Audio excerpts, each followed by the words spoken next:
I am still trying to catch my breath. Like, I am physically clutching my chest right now. Oh, I see you sweating.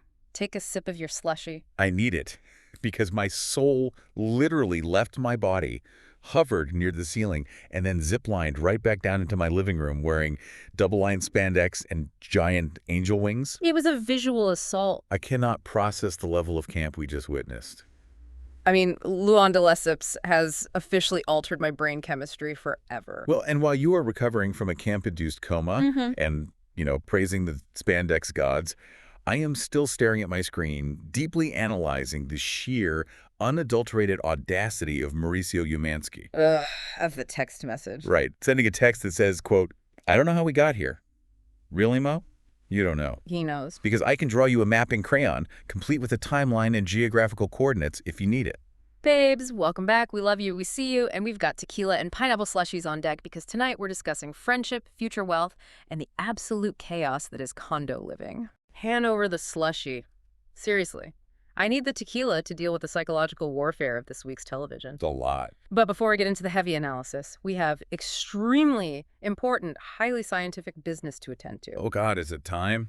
It is time for our weekday love horoscopes. I've consulted the stars, the planetary alignments, and the darkest, most chaotic corners of the Bravoverse to divine your romantic future this week. Are you ready to hear your fate? I am bracing myself, honestly. The stars have been very shady to me lately, and my emotional bandwidth is already stretched thin. So give it to me. Okay. Be gentle, but give it to me. I will do no such thing. Your romance sector is heavily aspected this week, which means you are going to be deeply, inexplicably infatuated with someone who makes a highly questionable shoe choice. Wait, what kind of choice? And I am not talking about a slightly scuffed sneaker. We are talking those individual toe shoes. No. Yes, the ones that look like gorilla feet. Or perhaps a pristine pair of bright yellow Crocs worn to a Michelin star tasting menu. I'm going to be sick. The tragedy is you won't even care. You will look at those rubbery monstrosities and be completely blinded by love. I reject this. I can excuse a lot for good bone structure and a charming personality, but toe shoes. The stars don't lie. The universe is actively testing my boundaries. Yeah. I mean, I am a professional woman. I cannot be seen walking into a fine dining establishment with a man whose footwear looks like amphibian webbing. Well, you won't have a choice, and it actually gets worse. How does it get worse? Your dating app luck is spiking on Thursday night right around 9 p.m., but the algorithm is going to curse you. You will exclusively match with men who are holding up a freshly caught fish in their profile picture. I am physically recoiling, not the fish pics. It's unavoidable. You will open the app and be greeted by a sea of bass, trout, and slightly sunburned men wearing wraparound Oakley sunglasses. Grinning like they just solved world peace by pulling a carp out of a murky lake. That is my ultimate insurmountable ick. Why do they do it? Do they honestly think we're sitting around in our apartments swiping through profiles, desperately looking for a hunter-gatherer provider to bring home the daily catch? I mean, maybe. Do they think I lack access to a grocery store? I buy my wild-caught salmon at Whole Foods, wrapped in sustainable paper. I do not need a man to drag it out of the mud for me. That is a completely rational response, but rationality has no place in your chart this week. And you must remain exceptionally vigilant because the cosmos are screaming about a massive neon flashing red flag. Oh boy. You will eventually go over to this fisherman's apartment. Everything will be going perfectly. He'll pour a decent glass of wine. You'll excuse yourself to the restroom to check your lip gloss, and you will discover he owns a single towel. Oh my God. One solitary towel. I just got a full body shiver. Please tell me it's at least a plush bath sheet. It is not. It is a standard, threadbare, vaguely gray towel. And he uses it for everything. His body, his face, his hair, his guests, and potentially wiping down his kitchen counters after making a protein shake. Stop it. It will be hanging over the shower rod, permanently damp. There is no hand towel. There is no washcloth. Just a single piece of terry cloth doing the heavy lifting of a dozen linens. I cannot breathe. A damp, crusty towel is the physical manifestation of despair. It implies a total lack of compartmentalization in his life. Exactly. If he is drying his face with the same fabric he uses to dry his feet, what other boundaries is he crossing? I would climb out the bathroom window. I wouldn't even say goodbye. A wise tactical retreat. However, your horoscope does offer a glimmer of hope. You will have an unexpected encounter to break this cycle of misery. Oh, thank God. Where? It will happen at the grocery store, specifically by the artisanal cheeses. You'll reach for the truffle Gouda at the exact same time as a mysterious, sharply dressed stranger. Your hands will brush, you will make eye contact over the refrigerated display, and it will be electric. Okay, wait, I love this part. This is the cinematic romance I deserve. A meet cute in the dairy aisle. I can already picture the lighting. Hold your horses, because here is your one completely ridiculous, non-negotiable warning for the week from the universe. What is it? Beware of men named Tom. Wait, really? You must avoid them at all costs. If you ask the handsome stranger at the cheese counter for his name and he says Thomas, Tommy, or Tom, drop the Gouda and run for the hills, he will steal your youth, your sanity, and possibly your jewelry. Honestly, considering the history of reality television, avoiding men named Tom isn't even a horoscope. It is just solid, practical life advice at this point. It really is. The name is cursed. I accept this fate. But do not for 1 second think you are getting off easy, because I have divined your love horoscope and the universe has some very specific, very shady plans for you. I am a rock. I am unbothered. Hit me with the data. Your romance this week is going to blossom in the most sterile, unromantic environment humanly possible.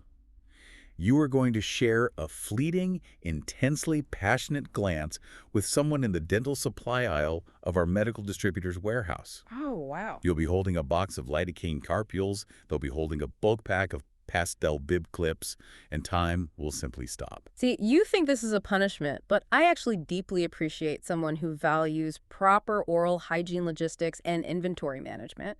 You would. If they know the difference between a high-volume evacuator and a saliva ejector, I am already intrigued. I'm listening. Don't get too comfortable. On the dating app front, you are going to swipe right on a finance bro who exclusively speaks in corporate acronyms. Ugh, gross. He won't ask you on a charming dinner date. He will message you asking to, quote, sync up for a Q3 touch base over cocktails so you can leverage your mutual synergies and ideate on a long-term partnership. Oh, I will absolutely destroy him. I know you will. I will agree to the date just to tear his ego apart over a $20 martini. I will ask him to define synergy and watch him sweat through his Patagonia fleece vest. I would pay good money to watch that interrogation. But beware the red flag. You'll think he's perfectly manicured and put together until you stay over and step into his shower. What is it? That is when you will realize he uses a 3-in-1 body wash. Body, hair, and face. Just one massive plastic pump bottle of neon blue gel, aggressively stripping away every single ounce of moisture from his soul and his epidermis. That is grounds for immediate blocking and a wellness check. Right. I cannot and will not respect a man who doesn't understand the fundamental chemical differences between a scalp surfactant and a facial cleanser. The pH balance of your scalp is entirely different from the delicate skin under your eyes. Preach. We are not washing our faces with industrial degreasers in this year of our Lord. It shows a lack of self-respect and a fundamental misunderstanding of dermatology. Exactly. It's violent. But your unexpected encounter will save you from the neon blue gel. You're going to bump into a gorgeous, mysterious stranger while waiting for the elevator in our very own condo building. Okay, I like that. Which brings me to your completely ridiculous warning for the week.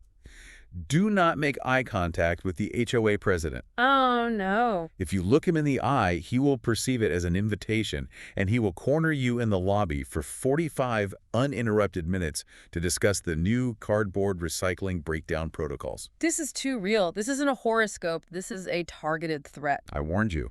The HOA president is already terrorizing my life on the building's private Facebook group. If he catches me by the mailboxes, I will have to fake a medical emergency to escape. Babes, the condo life is wild. We have to talk about this because ever since we moved into the exact same building, my entire perception of reality, privacy, and social contract theory has shifted. It's an adjustment, for sure. I thought I was buying real estate.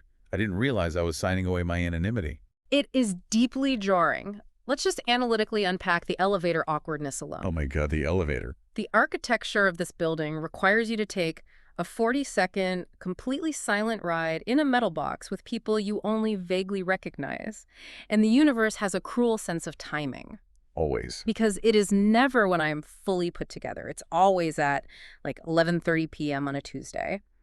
I am holding a leaky, pungent trash bag. I am wearing sweatpants from a university I graduated from a decade ago, featuring a mysterious stain on the knee. Yes. My hair is in a messy bun that looks structurally unsound, and the doors slide open, and it's the flawlessly dressed, impossibly chic couple from the penthouse. And they look at you. They don't say anything, but their eyes scan you, and you can feel them silently judging your life choices. Just reading me to filth. They look at you like you are a creature that just crawled out of a municipal swamp. And then you have to stand there inches away from them, staring intensely at the digital numbers changing, smelling your own garbage bag, just praying for the lobby doors to open so you can flee. It is deeply humbling. But you know what? The physical awkwardness is nothing compared to the psychological warfare of the mysterious condo Facebook groups. Oh, those are terrifying. Why does the internet turn seemingly normal homeowners into militant, unhinged conspiracy theorists? Because they are trapped in a shared ecosystem. I am spiraling over the neighbors who somehow know everything about our schedules. Oh, they know too much. It is borderline surveillance. The woman down the hall from me, I swear to you, I don't actually know her real name. I just call her Brenda in my head. She stopped me in the hallway yesterday. I had my keys in the door, and she goes, "Oh, you're home early today. Usually you don't get back from the dental clinic until 6:15. Wait, she actually said that? Yes. I was too stunned to speak. I'm being monitored. Does she have a spreadsheet? Brenda absolutely has a ledger. She knows when you leave. She knows when you get home. He knows exactly how many slushies you are making based on the decibel level of your blender vibrating through the shared drywall. This is so creepy. She probably knows your Amazon delivery schedule better than you do. Babes, we didn't move into a building. We joined a cast. We really did. We are basically on a Bravo show right now, just with exorbitant monthly maintenance fees and zero access to a professional glam squad. Sadly. Which honestly just makes me think about our exit strategy.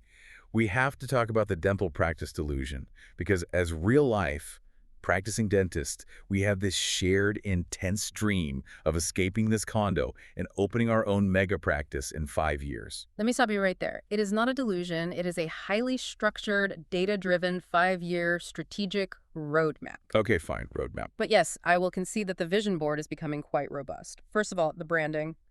We need a name, and I refuse to go with something passive and generic. Right, none of this gentle dental care or sunshine smiles nonsense. Exactly. We need something shady, intimidating, and over-the-top luxury. I was thinking something along the lines of Crowns and Condescension or the Enamel Empire. Oh, I am obsessed with the enamel empire. Or what about veneers and vanity? Because the amenities are what will truly set us apart from the peasants. Obviously. I do not want a waiting room with a stack of old magazines and a water cooler. I want a waiting room that feels like an exclusive VIP lounge in Las Vegas. Champagne on ice the literal second they walk through the double doors. Yes. I do not care if they're here for a painful root canal or a deep cleaning. They are getting a frosted flute of Veuve Clicquot handed to them by a concierge. I fully endorse the champagne protocol, but my focus is on the operatory rooms. I demand designer dental chairs. Oh, yes. I want them custom upholstered in quilted, buttery Chanel leather. If I am forced to lean over and look into someone's mouth all day, dealing with their plaque, they need to be reclining on absolute luxury. That's only fair. And we will have a curated ambient playlist that is just deep house music interspersed with iconic reality TV quotes on a subtle, continuous loop. It's a total sensory experience. Yeah. But the real question, the thing that keeps me up at night, is what our leadership dynamic is going to be. Oh, that's easy. Because every great partnership needs a balance. Am I the strict, tyrannical boss who's yelling at the hygienist because the schedule's running 4 minutes behind, and you're the chaotic, fun boss who strolls in at 10:15 a.m. holding a giant iced coffee, gossiping with the receptionist? Oh! Or are you the terrifying analytical boss who can fire someone with a mere glance over your loops? And I'm the emotional, empathetic boss crying in the break room because a patient was mean to me. There is zero debate here. I am absolutely the terrifying analytical one. I knew it. I will run that clinical floor like a covert military operation. Efficiency, precision, and zero tolerance for incompetence. You will be the emotional buffer. I can do that. You will be the one the staff runs to for psychological support. When I critique their composite blending technique a little too harshly, I'll be the bad cop who enforces the rules, and you can be the good cop who hands out luxury, custom-branded lip balm at the end of the appointment to soothe their frayed nerves. Okay, I can work with that dynamic. I am an excellent good cop. My personal vision board for our success is literally just pictures of massive yachts, private jets, and oversized sunglasses glued onto a poster board. But I have to ask, seriously, babes, are we 5 years away from becoming Dr. Heavenly Rich, dominating the industry? Or are we realistically just 5 years away from financing more ergonomic office furniture and stressing over overhead costs? Well, if we look at our current slushy budget and our penchant for tequila, we are probably just 5 years away from buying slightly nicer rolling stools for the hygienist. Don't ruin the dream. But for the sake of the vision board, let's assume the dental empire thrives. Let's assume we hit that top-tier Dr. Heavenly tax bracket. I need to know, what is the very first ridiculous, aggressively unnecessary thing you are buying when we finally hit it big? Oh, this is my favorite game. Assuming the Empire is a massive success, I am spiraling just thinking about the delegation possibilities. Delegation is key.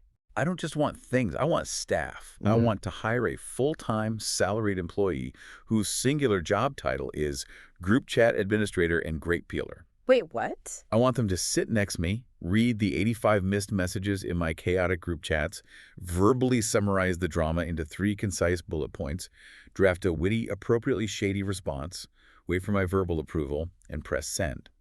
All while feeding me chilled, meticulously peeled grapes from a silver bowl. I have to say, the sheer entitlement of that is incredible. A group chat administrator, you are outsourcing your social anxiety and your banter. Exactly. I deeply respect the delegation of emotional labor. Right. And we need matching vacation homes. We need a sprawling compound.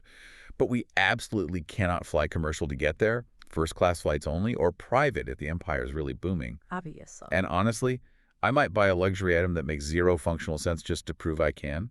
Like a crystal-encrusted golf cart that I exclusively use to drive from my kitchen island down the driveway to check the mailbox. What about you? What is your absurd wealth purchase? A yacht. But with a very specific petty caveat.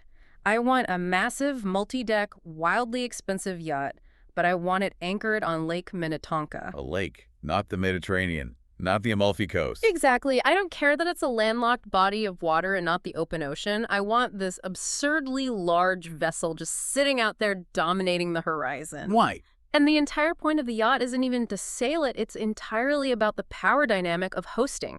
I will invite people over, force them to take off their shoes before boarding to protect the teak decking, and then I will serve them tiny, pretentious, unsatisfying hors d'oeuvres while they complement my maritime aesthetics. You are a villain. You are an actual supervillain, and I'm obsessed with you. Which brings us perfectly to our final segment of the pre-show, Delusion of the Week. My favorite. Because before we dive into the psychology of Beverly Hills, we need to aggressively check in with our own grip on reality.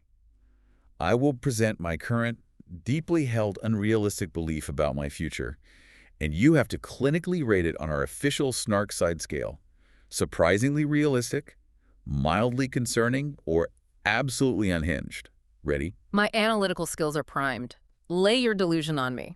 I genuinely, in my heart of hearts, believe that within the next 2 years, I am going to accidentally become wildly famous for a viral dental TikTok. Okay. I won't even be trying that hard. I'll just post a casually glamorous video of myself in my scrubs leaning against a counter explaining why charcoal toothpaste is a complete scam that destroys your enamel. That is a scam, to be fair. Right. And it will somehow hit the algorithm perfectly, get 40 million views overnight, and catapult me into influencer stardom. I'll get massive brand deals, I'll launch a luxury line of flavored dental floss, sell the company for millions, and retire at 50 on a private island in the Caribbean with a dedicated cabana boy named Sven. Okay, breaking this down into its component parts. The viral TikTok about charcoal toothpaste being a scam. That is actually surprisingly realistic. People love niche medical drama, and tearing down a popular trend always drives engagement. The luxury floss line. Plausible business pivot. Retiring at 50 on a private island with Sven. Absolutely unhinged. What? Why? Do you have any idea what the tax implications and infrastructural maintenance costs of a private island are?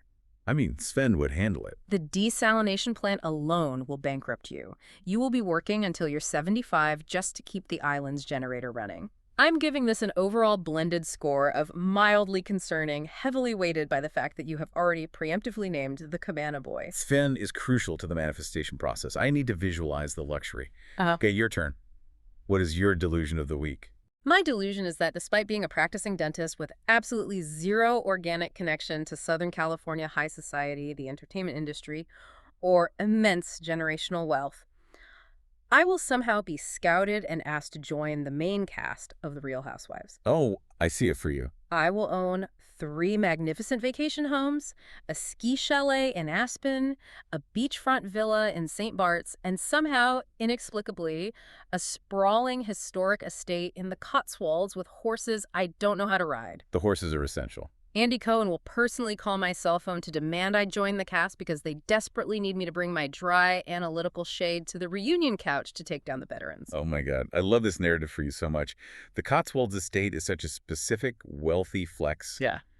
But I have to rate this absolutely unhinged. Excuse me. And not because you wouldn't be fabulous on television, but simply because the Bravo producers would never allow someone with actual rational, analytical conflict resolution skills on the show. Well, that's fair. You would sit down at a dinner party, listen to 2 women screaming about a leaked text message, solve the root cause of their psychological projection in 10 minutes using pure logic, and the producers would immediately fire you for destroying their entire season's plotline.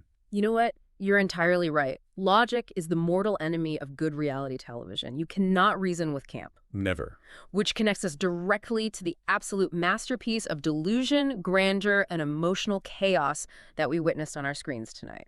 Let's get into the main event. Yes. Let's get into it. We are breaking down The Real Housewives Ultimate Girls Trip. Roaring 20th, Season 5, Episode 3, perfectly and ominously titled White Lies. Let's set the scene for the listeners because the context here is vital. We are at Kyle Richards' sprawling estate in Beverly Hills. She's throwing her legendary, overwrought white party. And we really need to pause and analyze the sheer, crushing emotional weight of this event. Because this isn't just a casual backyard barbecue. This is a 15-season legacy event. It is a cornerstone of the franchise. And brutally, it falls on what would have been her 30th wedding anniversary with Mauricio. I have to say, I actually felt a profound sense of empathy for her here. I know I react emotionally to these things, but put yourself in her shoes. I am trying. She is hosting this massive, chaotic circus. She has housewives from every single franchise swarming her lawn, demanding attention. She has camera crews in her face, producers tracking her every move, and underneath all that glaring white perfection, she is deeply privately mourning the collapse of her marriage. Yeah. She is standing in a house full of people, totally alone, and then the Morgan-sized elephant in the room stomps in via text message. Mauricio texts her, I don't know how we got here. Babes, when I read that text on the screen, I wanted to throw my slushie at the television. I hear your empathy. I really do. It is a very human reaction. But this is exactly where I have to push back and look at the mechanics of the situation. Okay, tell me. Why are we giving Mauricio grace? Why does he get to play the confused, tragic hero in a carefully timed text message? I don't know how he got here, really. He knows. Because he seems perfectly fine bouncing off to Kimosabe in Aston, trying on ridiculous oversized cowboy hats, and going on drunken ski trips with doe-eyed co-eds, while Kyle is left holding the bag and forced to publicly mourn their union in front of Bravo's cameras. Oh, yeah. It is a masterclass in PR spin. He drops a breadcrumb of vulnerability via text, knowing it will be filmed, to absolve himself of the actual work of being a partner. Wait, that is such a good point. He is weaponizing his own supposed confusion. Yeah. It really is brilliant PR. Meanwhile, Kyle is occupying this very traditional heavy role of the grieving stoic wife, maintaining the facade of the party while her entire personal life is in ashes. Exactly. Kyle's life right now, and this party specifically, feels like a bleak, high-definition look at the false promise of placing all your validation and identity into your husband and the image of a perfect marriage. It's so dark when you put it like that. She built this entire Beverly Hills empire, this entire persona around being the flawless wife with the flawless family. And now the foundation has crumbled. He is out there acting like a newly divorced frat boy on spring break, and her instinct is to throw a massively expensive, heavily produced party to distract herself from the void. Well, the party certainly was a distraction, but perhaps not in the way she intended.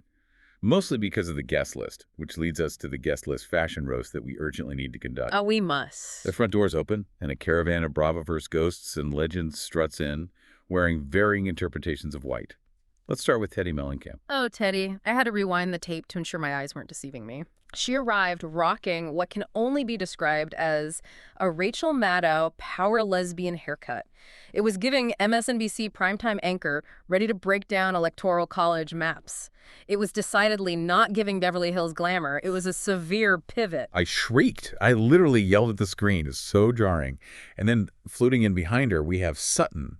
Sweet, delicate, eccentric Sutton wearing a massive fur stole. Well, of course she was. I need us to remember that they are in Los Angeles County, in what I assume is at absolute minimum 70-degree weather. Really? She is dripping in dead animal pelts in a Mediterranean climate. She's completely committed to the delusion of being a wealthy Southern belle, braving the dead of winter, climate change, and geography be damned.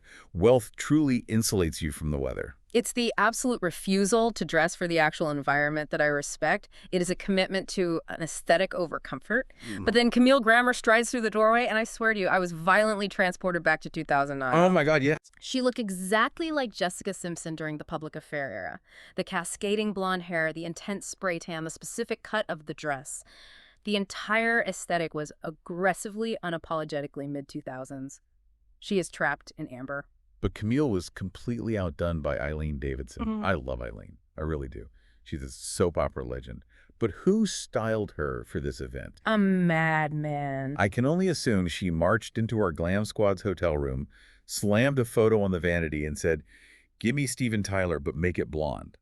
The flowing, layered rock and roll hair, the chaotic attitude.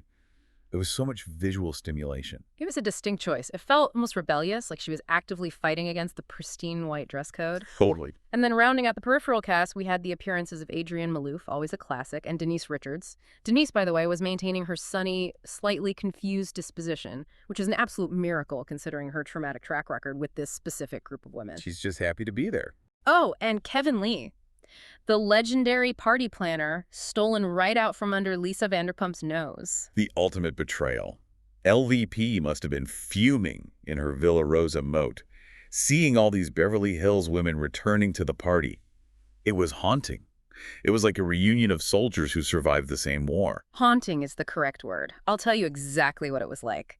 It was like watching the ghosts of facelifts pass haunting our condo HOA meetings, just gliding through the rooms, surveying the territory they used to control, whispering about the new landscaping, judging the current regime. That is the most perfect analogy. I am stealing that. But while the Beverly Hills ghosts were haunting the perimeter of the lawn, the real active war was happening right in the center of the party. The Salt Lake City Civil War. Let's map out the physical geography of this divide because it was highly tactical. You have Whitney Rose and Bronwyn Newport standing together, and they have positioned themselves exactly 10 feet away from Lisa Barlow and Meredith Marks. Like you could measure it with a tape measure. And they are aggressively, intentionally refusing to acknowledge each other's existence. It wasn't just avoiding each other. It was an invisible, buzzing, electric fence of pure, concentrated Utah hatred. And who steps right up to the fence to test the voltage? Giselle Bryant. Of course. I cackled. I was laughing so hard my slushy went down the wrong pipe. Giselle channeled her ultimate peak church first lady energy. You could see this malevolent twinkle in her eye. She smelled the blood in the water, grabbed her invisible producer's clipboard, and immediately launched a messy, smiling interrogation. Giselle and Portia have fully, brilliantly leaned into their roles as the Greek chorus of this vacation. They are essentially saying, let's collectively stand over here, drink our cocktails, and gossip in confusion about what the hell these white ladies are up to. It's so good. So Giselle immediately goes over to the Whitney and Bronwyn faction to conduct an intake interview and gather intelligence. Meanwhile, Portia is stationed with Lisa Barlow. And Lisa is patiently, methodically, with absolute seriousness, explaining the rumors to Portia. Lisa says, without a hint of irony, that the other women think she exchanged her, quote, kit and caboodle, which is the most bizarre euphemism for sleeping with someone for Utah Jazz tickets. The Utah Jazz tickets rumor, it never dies. I am fully gagged. Every single time this rumor is brought up, I lose my mind. Out of all the things a wealthy woman could theoretically sell her soul or her body for, they are accusing her of doing it for floor seats to the Utah Jazz. I mean, the inflation on those tickets must be wild. Not a rare Birkin bag, not a flight on a private jet, not equity in a tech startup, basketball tickets in Salt Lake City. The delusion is so hyper-specific and so violently regional. It is an utterly asinine claim. It makes absolutely no economic sense. But let's look at the pushback and the flow of information here, because Giselle, acting as the bone collector, is getting an entirely different narrative from Whitney. Whitney looks Giselle in the eye and tells her that Lisa and Meredith are, quote, royal pieces of ST who burned every bridge at the season 6 reunion. Now, analyzing this objectively, we have to ask a critical question. Does Whitney have a casual, perhaps estranged relationship with the truth? Casual. They're barely acquaintances. Whitney and the truth wave at each other from across a crowded street, but they do not speak. Accurate. Whitney operates in her own reality distortion field, where her feelings are facts. But for me, the absolute best part of this entire Salt Lake breakdown wasn't Whitney's spinning, it was Portia's allegiance. Portia's loyalty matrices are always fascinating to study. Portia is fiercely defending Lisa. She calls Lisa a, quote, little baby gorgeous princess, and essentially says she doesn't care about Lisa's freaky side or what she does for basketball tickets. Amazing. But then, and this is what made me pause the TV to recover, Portia defends Heather Gay. She looks at the camera and says Heather is, quote, an honest person. That is precisely the moment when I knew the tequila was hitting Portia exceptionally hard. Heather Gay, the woman of the infamous black eye whodunit. Yes. The woman who spun a convoluted, season-long web of lies, half-truths, and dramatic deflections about how she sustained facial trauma just to protect a toxic friendship. Calling Heather Gay an inherently honest person is an astounding leap of logic. Portia's reasoning skills are definitely on vacation, drinking a margarita on a beach somewhere. I know. But the beauty of Portia is that she believes what she's saying in the moment. But babes, the Salt Lake drama, the Utah Jazz rumors, even Kyle's tragic texts, all of that was merely an appetizer, a light, unfulfilling hors d'oeuvre. Oh, here we go. Because we have to talk about the main event, the performance of a lifetime, a cultural reset, Luann's zipline extravaganza. I need to take a deep cleansing breath before we tackle this because the camp level was lethal. We're dealing with weaponized narcissism. I am obsessed. I am fundamentally changed as a human being. Let's really paint the picture of the psychology here. Luann looks around Kyle's deeply emotional, somber 30th anniversary / 15-year legacy white party. Right. She sees the tension. She feels the grief. And she decides, entirely on her own, you know what this heavy emotional event desperately needs? Yeah. A surprise cabaret performance starring me. But it wasn't just a cabaret, it was a stunt. We see her climbing a massive industrial ladder in the backyard, sporting double-lined spandex tights, because we must secure the core and literal oversized angel wings. The wings. And she zip-lines down from the heavens right into the middle of the party, completely out of breath, gasping for air against the wind resistance, only to land and immediately deliver a live, breathy rendition of Chic C'est la vie. The spandex. Yeah. The wings.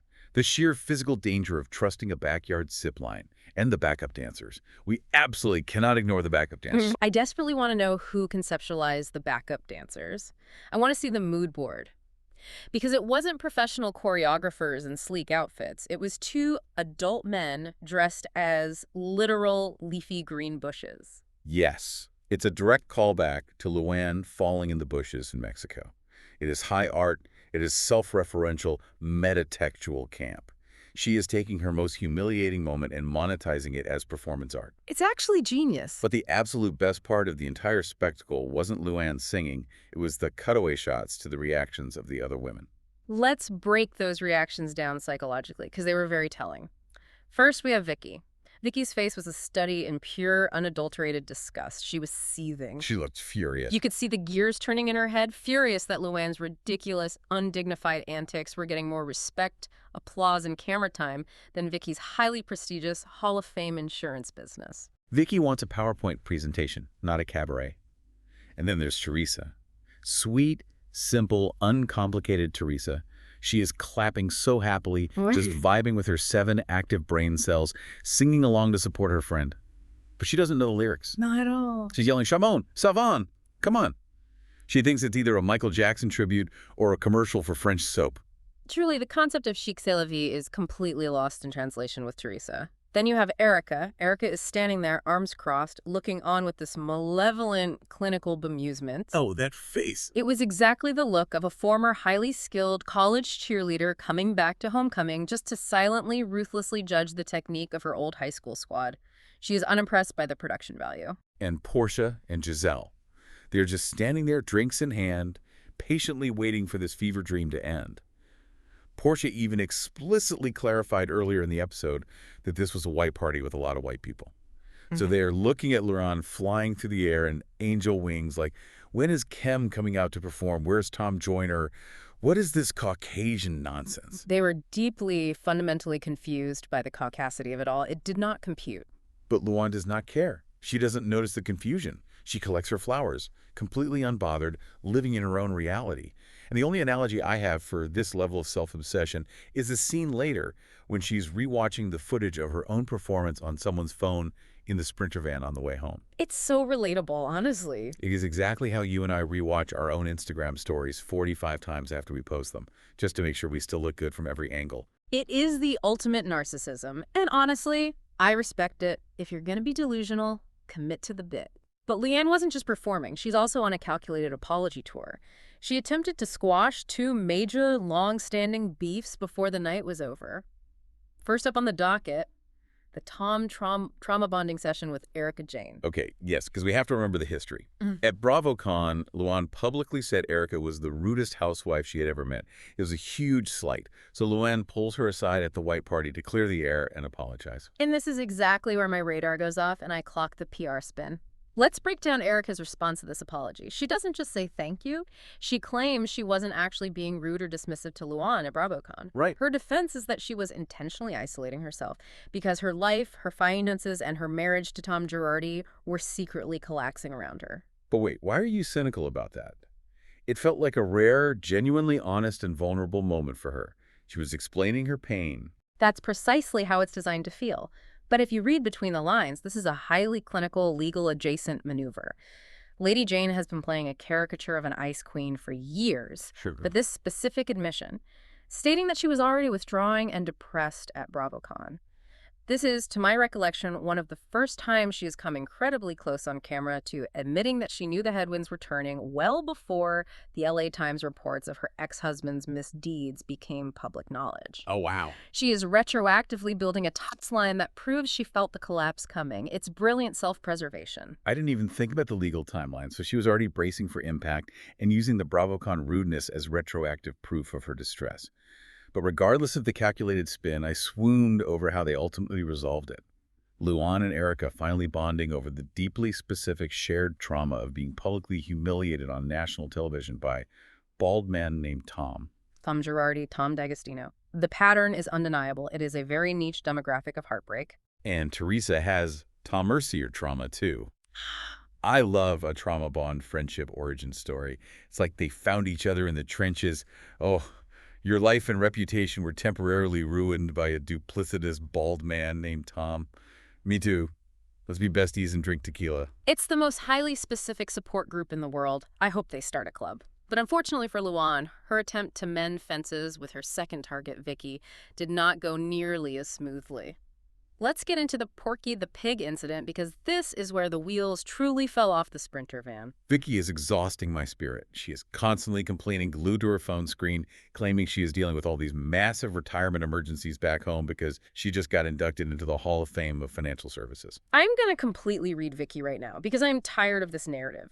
The idea that she is single-handedly overseeing catastrophic retirement emergencies that require her to be on call 24/7, fielding frantic phone calls while on a heavily produced reality TV vacation is patently absurd. Tell me about it. It is a crutch. She is using her work as an emotional shield because she has absolutely no social skills to navigate this new dynamic group of women. She doesn't know how to banter. She doesn't know how to relax or be playful. So instead of being vulnerable, she plays the busy, important executive card to justify her isolation and superiority. But wait, she is running a massive business. Maybe she actually does have a fiduciary duty to answer those calls. Are we being too harsh on a working woman? No, we are not. Because if your business collapses because you didn't answer a call during a dinner party in Beverly Hills, you have terrible delegating skills. It's a defense mechanism. Well, whatever it is, it completely ruins the car ride vibes. Yeah. She's sitting there acting like everyone else is unemployed, frivolous, and beneath her. So Luann pulls her aside at the party to talk about it and ask her to be more present. And I lost it. I absolutely lost my mind over the insult that slipped out. He was amazing. Luann is trying to explain herself to offer an olive branch, and she accidentally calls Vicki Porky the pig instead of Miss Piggy. Which is an incredible, devastating Freudian slip. And Vicki is furious. She is red in the face. She genuinely thinks being called Porky the Pig is a vastly worse insult than being called Miss Piggy, as if either option is a compliment. They are both cartoon swine. You called me the wrong fictional anthropomorphic swine, Luann. How dare you insult my honor? It is a debate over the hierarchy of cartoon pigs. It is high comedy. Luann realizes she can't win, so she eventually just sets a strict, impenetrable boundary. She looks Vicki dead in the eye, drops the Cabaret persona, and tells her to stop giving everyone unsolicited advice. And then she firmly, coldly states that she will never buy a life insurance policy from her. A devastating blow to Vicki's fragile ego. You attack her business, you attack her soul. But the absolute climax of this confrontation is what truly set me over the edge. Oh my God, I know what you're going to say. Luann is in the middle of a sentence, patiently and calmly explaining that the group just wants Vicki to relax, put the phone away, and be present with them. And right in the middle of this heartfelt boundary setting, Vicki's phone rings. And she answers it. She literally puts a finger up and answers it. She abruptly answers a ringing phone call in the middle of a tense face-to-face argument. The audacity, the sheer unmitigated lack of social awareness. I screamed at the television. Who does that? What kind of sociopath takes a call while someone is actively critiquing their habit of taking too many calls? Vicki Gunvalson, Hall of Famer, that's who.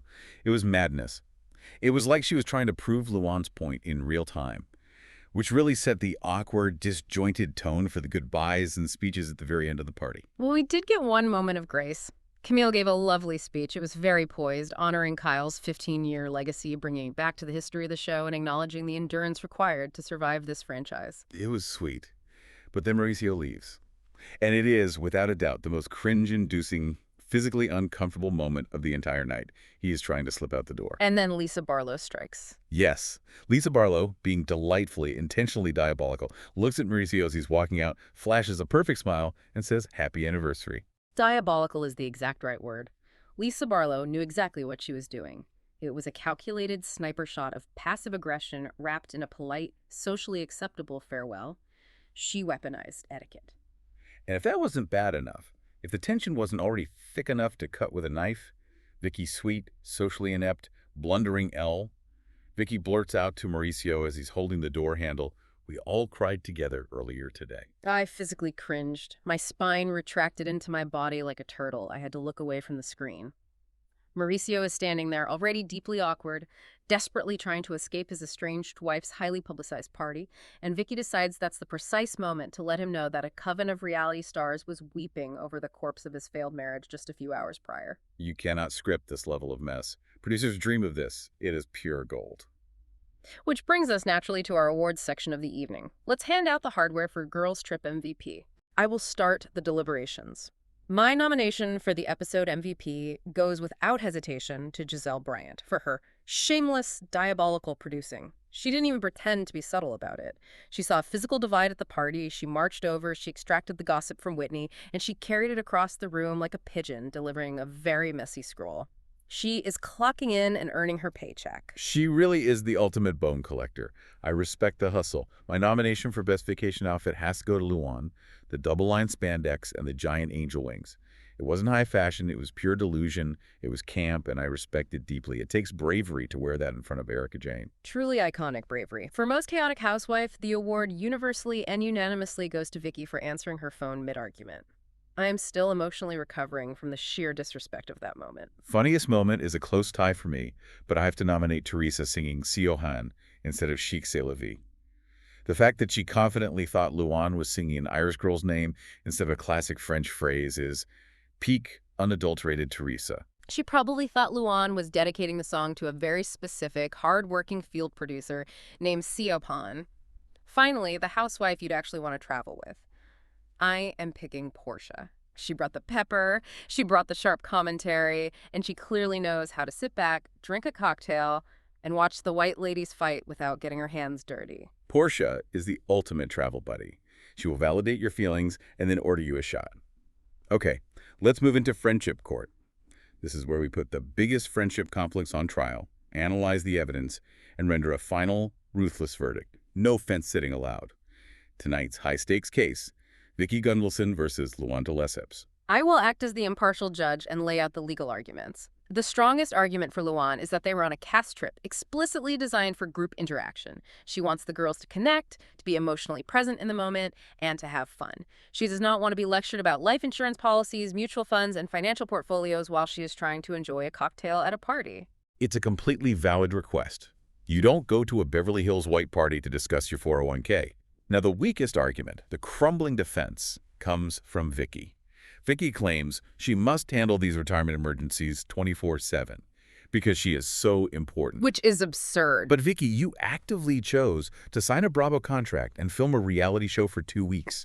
You cannot pretend you were chained to your desk in Orange County when you literally volunteered to be on a Sprinter van in Los Angeles. The verdict is clear. I rule ruthlessly and unapologetically in favor of Luann. Vicki is guilty of ruining the group vibe, using her work as an emotional shield to avoid vulnerability, and committing phone call perjury mid-conversation. I slam the gavel. I second that ruling. Guilty as charged. Vicki, put the phone on. Do not disturb or go home. All right, looking ahead, let's do our next trip predictions. They are packing their bags and heading to Atlanta next. What is going to happen when the dynamic shifts to Portia and Giselle's home turf? I'm calling the next major friendship implosion right now. Giselle and Portia's alliance. It seems strong now as they play detectives and laugh in the corner, but the moment they hit Atlanta turf, the power dynamic will shift. Giselle will inevitably throw Portia under the bus to save herself or to spark a new storyline. It's in her DNA. She cannot help but betray an ally for good television. Ooh, that is so true. Giselle is loyal to the camera, not the castmate. For the next unexpected alliance, I predict Heather Gay and Giselle are going to bond. Once Giselle inevitably interrogates Heather about the Salt Lake drama and the black eye, they are going to connect over their shared love of messy detective work and holding deep, dark grudges. A terrifying, highly capable duo. The next vacation disaster is guaranteed to be the Sprinter van ride from the Atlanta airport to wherever they are staying. The Sprinter van is a pressure cooker. Someone is going to get motion sickness, someone will bring up a pending lawsuit, and a drink will be thrown before they even merge onto the highway. Without a doubt. The van claims another victim. Now, who is secretly holding a grudge from tonight? It is Kyle. Kyle is smiling through the pain right now, but she is absolutely holding a deep, dark, festering grudge against Lisa Marlowe for that happy anniversary comment to Mauricio. Kyle does not forget a slight. Oh, she is logging that in the vault. Yeah. She will bring that up at a reunion 3 years from now. Finally, my completely ridiculous prediction that somehow feels entirely possible. Vicki tries to aggressively sell a life insurance policy to a local Georgia peach in an upscale Atlanta restaurant, offends them by commenting on their diet or their lifestyle, and gets physically removed from the premises by security. I can see it. I can literally see her handing out a laminated business card while being escorted out by the bouncer. Call me to secure your family's future. Amazing. Okay, our final game before we close out. Housewife or Hoa president? The rules are simple. We take specific behaviors from tonight's episode and intuitively categorize the energy they are giving. Our categories are luxury housewife, HOA president, retired detective, group chat administrator, or professional grudge holder. Okay, first behavior on the docket. Vicki taking calls during an argument. That is pure, unfiltered HOA president energy. It's giving, I can't deal with your petty emotional needs right now. Brenda, in 4B, is reporting a cracked tile by the community pool, and it is a liability issue. Yes. Perfect. Second, Giselle investigating the SLC divide. That is a dangerous hybrid. She is a retired detective who has morphed into a professional grudge holder. She's keeping a meticulous ledger of everyone's sins to use at a later date. Third, Luann ziplining with bush dancers. That is the absolute epitome of luxury housewife. It is wildly expensive, completely unnecessary, slightly physically dangerous, and entirely selfishly about feeding her own ego. Fourth, Whitney spreading Utah Jazz rumors. Group chat administrator who thrives on chaos. She drops a link to an unverified, damaging rumor, mutes her notifications, steps back, and watches the chat burn to the ground. Nailed it. Last one. Erica squashing the BravoCon beef clinically, letting the insult slide. Professional grudge holder letting one slide. For now. Make no mistake, she hasn't truly forgiven Luann. She's just putting the offense in the filing cabinet until she needs ammunition later. Babes, this has been an absolute journey. From condo trauma and single towels to Tom trauma and zip lines, we have unpacked it all. Snark Squad, it is time for us to turn the conversation over to you. We need detailed answers in the comments. What is your love horoscope this week? Have you ever been cursed by a man with a single towel? What's the very first ridiculous thing you'd buy if you suddenly became dentist empire rich? Do you need a dedicated grape peeler, or are you buying a golf cart? Are condos secretly just reality shows with worse lighting? And more importantly, are you the villain of your building? And finally, what is your current delusion of the week? Claim it, own it, and zipline into it. But before we go, I want to leave you with one final thought to mull over. We sit here and laugh at Kyle's white party as a desperate, transparent distraction from her divorce. We judge her for hiding behind the aesthetics of perfection. But how often do we curate our own digital white parties on Instagram? How often do we post the perfect vacation photo or the smiling couple selfie to hide our own failing relationships, our own anxieties, or our own messy realities? Are we all just producing our own Housewives seasons in our group chats and on our feeds, hoping no one notices the cracks in the facade? Oh, wow. That is deep. We are all just wearing white and hoping nobody sees the mess. Stay fabulous, stay delusional, and we'll see you on the snark side. Stay fabulous, stay delusional, and we'll see you on the snark side.